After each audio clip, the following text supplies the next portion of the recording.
Bun చాలా మెత్తగా ఉంది. ఇంకా మెత్తగా కాక ఇంకా ఎలా ఉంటుంది బన్ను? ఎక్స్పైరీ డేట్ చూపి బన్నుకి.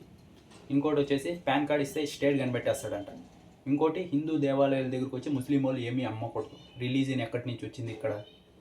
హాయ్ ఫ్రెండ్స్, నా పేరు Venkatesh. Welcome to our YouTube channel chill bro updates 2.0. First వీడియోకి లైక్ కొట్టండి, రీచ్ ఎక్కువ పెరుగుతుంది. సబ్స్క్రైబ్ చేయకపోతే సబ్స్క్రైబ్ చేయండి, అలాగే హైప్ ఇవ్వండి. వీడియో ఇంకా ఎక్కువ రీచ్ వెళ్తుంది.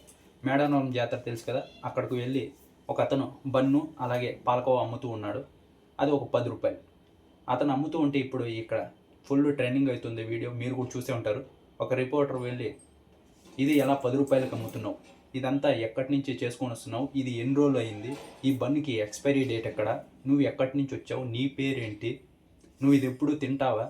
ఫస్ట్ అతని పర్మిషన్ లేకుండా అతని వీడియో షూట్ చేసి ఎవరు నేను పబ్లిష్ చేయమన్నారు? ఫస్ట్ అది చెప్పు. నువ్వు ఇప్పుడు ఫుల్ వైరల్ చేసావు, అతనికి పాజిటివ్ ఉంది కాబట్టి సరిపోయింది. ఒకవేళ నెగిటివ్ అయింటే అతని ఫ్యామిలీ చూసేవాళ్ళు, అతను పిల్లలు ఎక్కడన్నా స్కూల్కి వెళ్ళినా ఎక్కడికి వెళ్ళినా నీ భర్త ఇలా సోషల్ మీడియాలో కనబడ్డాడు కదా, ఇలా టీవీలో వచ్చాడు, ఇలా తప్పు చేశాడు అంటే అని ఎవరన్నా వాళ్ళని అడిగితే అప్పుడేం చేయాలి వాళ్ళు? మన కేరళలో జరిగింది కదా, అలా చేసుకోవాలి. ఫస్ట్ తప్పు జరిగిందా లేదా అని తెలుసుకొని ఆ తర్వాత వీడియో అప్లోడ్ చేయాలి. అతను ఏం తప్పు చేయలేదు. అతను చెప్తూనే ఉన్నాడు, నేను కూల్కి వచ్చాను, నేను నాతో పాటు ఇంకొకరు వచ్చారు, ఇద్దరం వచ్చామని. మళ్ళీ అడుగుతూనే ఉన్నాం 120 సార్లు, ఎంతమంది వచ్చారని. మేము ఇద్దరమే అంటుండే, లేదే చాలామంది ఉన్నారే, మీద ఒక పెద్ద దందా అంటున్నాం, నీకే అన్నీ తెలిసినట్టు. అతను మేము ఇద్దరం వచ్చామని చెప్తున్నాడు కదా. నువ్వేంటో చాలా మందిని చూసేసా, ఇప్పటికే 100 కాల్ చేసి అందరినీ మూపిచ్చేస్తా, నిన్ను కూడా మూపిచ్చేస్తానంటే నిన్నెవరు ఆ అతని దగ్గరికి వెళ్ళి వేరేసి కూడా ఆధార్ కార్డు అన్నీ అడగమన్నాడు. ఇంకోటి ఇక్కడ బన్ను ఒకటి ఉంది కదా, ఆ బన్ను చేతిలో ఇచ్చి పట్టుకో అన్నాడు. అతను ఆ పక్క తిరుగున్నాడు. రెండోసారి బన్ను పట్టుకో చెప్తే అర్థం కాలేదా అంట. నేను కానీ అక్కడ ఉండింటే లెఫ్ట్ అండ్ రైట్ ఇచ్చేటోడిని. సుర్రమని లేచింది నాకైతే. ఇంకోటి వచ్చేసి ఈఎమ్మ కొత్తగా రిపోర్టర్ వచ్చింది.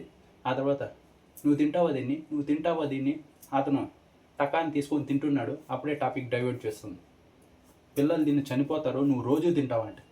అతను రోజు చేసేది తినడానికి, అతను తినడానికి అమ్మడానికి చేస్తాడు. రోజు ఎందుకు తింటాడు? నువ్వు అడిగిన వెంటనే తిన్నాడా లేదా అంతే. అక్కడ ఎందుకు కంగారు పడుతున్నావు, నువ్వు తప్పు చేయలేదు కదా అంటే, మీరు ఒక 2 కెమెరాలు పెట్టేసి చుట్టుపక్కల ఒక 20 మంది చేరితే అతను టెన్షన్ పడక ఇంకేం పడతాడు, నీ అని నవ్వుతూ ఉంటాడా? ఇంకోటి వచ్చేసి హిందూ దేవాలయాల దగ్గరకు వచ్చేసి ముస్లిమ్స్ ఏం అమ్మకూడదంట. నువ్వెవడరా చెప్పడానికి? నీకేం అధికారం ఉంది?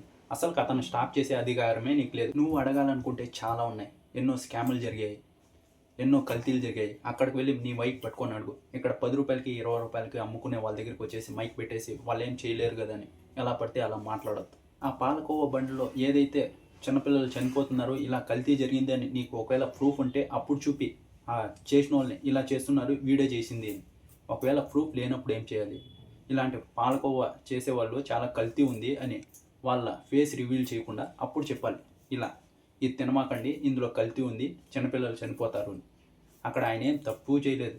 అతని ముందు మైకులు పెట్టేసి ఏదో టెర్రరిస్ట్ లాగా బిహేవ్ చేశారు.